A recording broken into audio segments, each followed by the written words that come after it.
پہلے تو میں نے مسلمانوں کے اخلاق سنے تھے، اب تو میں نے دیکھ بھی لیے، پر یہ بتا جب 12,000 آیا تھا جان کیوں نہیں چھڑائی؟ تو حضرت چارہ کاٹتے کاٹتے رو پڑے، فرمانے لگے تو نہیں نہ جانتا یہ بیٹیاں سانجھی ہوتی ہیں، پتہ نہیں نا،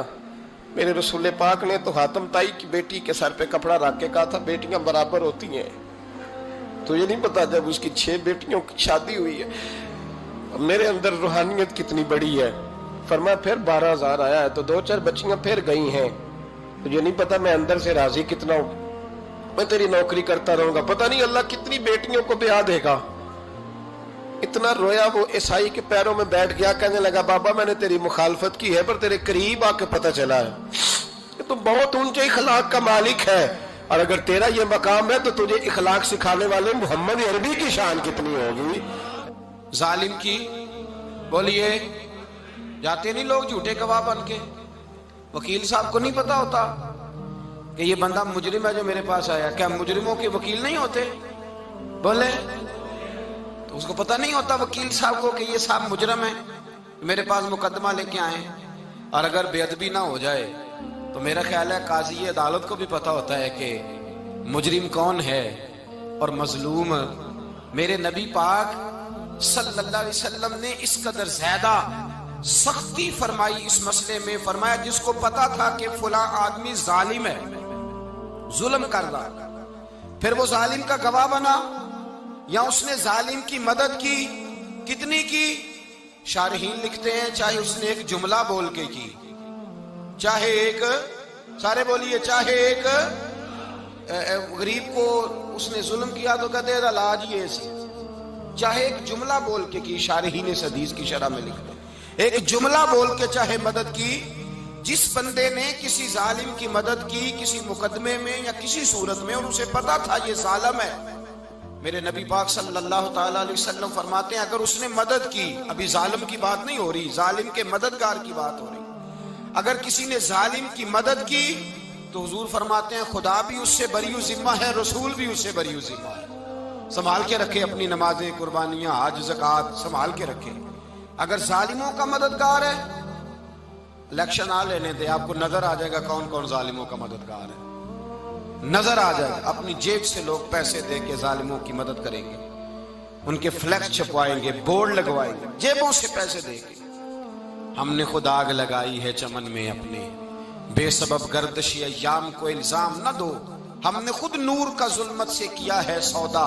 کر کے توہین سحر شام کو الزام نہ دو۔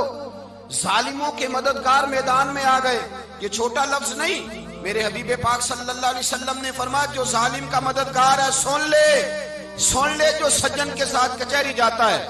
وہ یاد رکھے جو دوست کا گواہ بنتا ہے، وہ یاد رکھے جو کہتا ہے میں مانگی گیا تھا، مجھے بلایا گیا تھا قبضہ چھڑانے کے لیے کسی غریب بیوہ کی جائیداد پہ، وہ سن لے تو مدد کر کے نہیں آیا، تو خدا کے ذمے سے نکل گیا ہے۔ رسول پاک نے فرمایا تیرا میرا تعلق ختم ہو گیا، تو ظالم کا مددگار ہو گیا، پھر تو کہتا میں بے چین ہوں، میں بے قرار ہوں، میں آزمائش کا شکار ہوں، پلٹ کے دیکھ تو صحیح تیرا گناہ کتنا بڑا ہے۔ میرے نبی پاک صلی اللہ علیہ وسلم کا ایک اور فرمان سن لیں، ابن ماجہ ابو داؤد میں موجود ہے، اس حدیث کو آپ نے یاد کر لینا ہے، کر لیں گے انشاءاللہ، سارے کہیے انشاءاللہ، کر لیں گے یاد۔ حضور صلی اللہ علیہ وسلم نے فرمایا اگر تو ظالم کی مدد کرے گا نا، یہ لفظ دل کی تختی پہ لکھ لینا، یہ مکافات عمل ہے، مکافات عمل دنیا، ادھر کرو گے تو ادھر بھرو گے۔ فرمایا اگر تو کسی ظالم کی مدد کرے گا، سن لے حضور کا فرمان ہے، اگر تو ابن ماجہ ابو داؤد سیاہ میں موجود ہے، فرمایا اگر تو کسی ظالم کی مدد کرے گا تو رب تعالیٰ مرنے سے پہلے تیرے اوپر بھی ظالم کو مسلط کر دے گا، تیرے اوپر بھی ایک دفعہ ظلم ضرور ہوگا اگر تو ظالم کی، وہ کسی صورت میں بھی ہو سکتا ہے، کسی صورت میں بھی تیرا بیٹا ہی اٹھ کے ظلم کر دے گا، تو الجھ جائے گا، کسی نہ کسی جگہ تیرے لیے تباہی کا سامان ہوگا، تیرے اوپر ظلم ہوگا، اس لیے کہ تو ظالموں کا مددگار ہے۔ چاہیے یہ تھا کہ تو مظلوم کی مدد کرتا، انسانی ایمانی یقین کا فریضہ سر انجام دیتا، تو ظالموں کا مددگار ہو گیا۔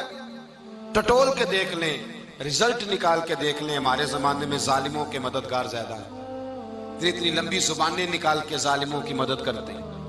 بڑے بڑے کالم نویس اللہ نے انہیں قدرت دی لکھنے کی، تو اپنا قلم ظالموں کی مدد میں خرچ کرتے ہیں۔ وہ لوگ جن کو اللہ تبارک و تعالیٰ نے قدرت دی، ہمت دی، طاقت دی، کچھ لوگ ان کے حلقہ احباب میں، وہ اپنے لوگوں کو استعمال کر کے ظالموں کی مدد کرتے ہیں، ظالموں کی مدد کرتے ہیں۔ میرے نبی کریم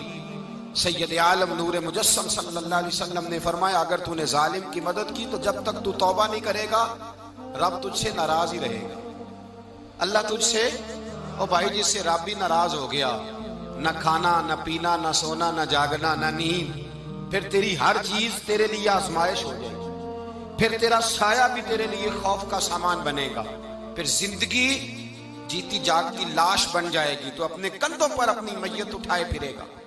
جب تو ظالم کا مددگار ہوگا۔ اور نبی پاک صلی اللہ علیہ وسلم نے فرمایا، ظالموں کا مددگار بھی ظالم ہوتا ہے، ظالموں کا مددگار بھی، سارے بولے ظالموں کا مددگار بھی نہیں، کو نہیں، آپ سارے نہیں بولے، ایک دفعہ بولے ظالموں کا مددگار بھی، پکی بات ہے، ظالموں کا مددگار بھی۔ اللہ اکبر، جس کا یارانہ ہو، جس کا دوستانہ ہو، جو کہے میں نے نا اس کو اوکھے ویلے کے لیے ظالم کو یاد رکھا ہوا ہے۔ کبھی مشکل میں رکھے نہیں ہوئے لوگوں نے ظالم دوست، کہتے میں نے رکھے ہوئے ہیں، بلکہ ہمارے دیہات میں تو کہتے ہیں میں نے بازو بنائے ہوئے ہیں۔ کس کو بازو بنا لیا؟ ظالم بھی کبھی بازو ہوتا ہے، جو ظلم کی تلوار لیے میدان میں کھڑا ہے۔ قارون، حامان، فرعون، نمرود کا حال نہیں لوگوں نے دیکھا؟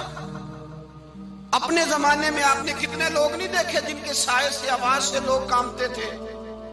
پھر پولیس کی گاڑیوں میں وہ اس طرح مردہ پڑے کہ دنیا نے تماشا دیکھا ان کا۔ یہ رنگ ہم نے دیکھے نہیں اپنے آنکھوں سے۔ فرمایا ظالم کا مددگار بھی، جو کار میں بٹھا کے لے کے گیا وہ بھی ظالم، جس نے چائے پلائی وہ بھی، جس شخص نے کھانا کھلایا وہ بھی، جو کچہری تک ساتھ گیا وہ بھی، جس نے فلیکس کے نیچے، بڑے شرابی کے نیچے چھوٹی اپنی فوٹو لگائی وہ بھی، جو ووٹ کی پرچی ڈالنے گیا وہ بھی۔ کہہ دینا باہر نکل کے کہ حضرت صاحب نے سیاسی تقریر کی ہے، کہہ دینا، پر بات تو سچی ہے نا۔ خو کرے ہم تو سے تھوڑا سا گلا بھی سن لے، خو کرے ہم تو سے تھوڑا سا بھی گلا۔ امام مالک کے پاس ایک بندہ آیا، اس نے کہا حضور میں درزی ہوں، ایک ظالم بادشاہ مجھ سے کپڑے سلواتا ہے، میں تو ظالموں کا مددگار نہیں نا۔ ایک ظالم بادشاہ مجھ سے،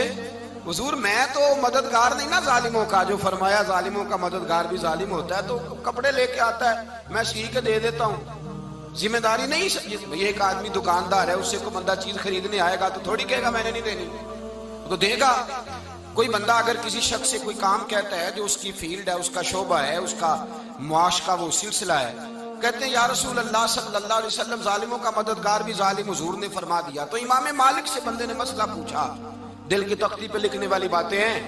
کہا حضور میں درزی ہوں، ظالم کپڑے سلواتے ہیں، میں تو مددگار نہیں نا۔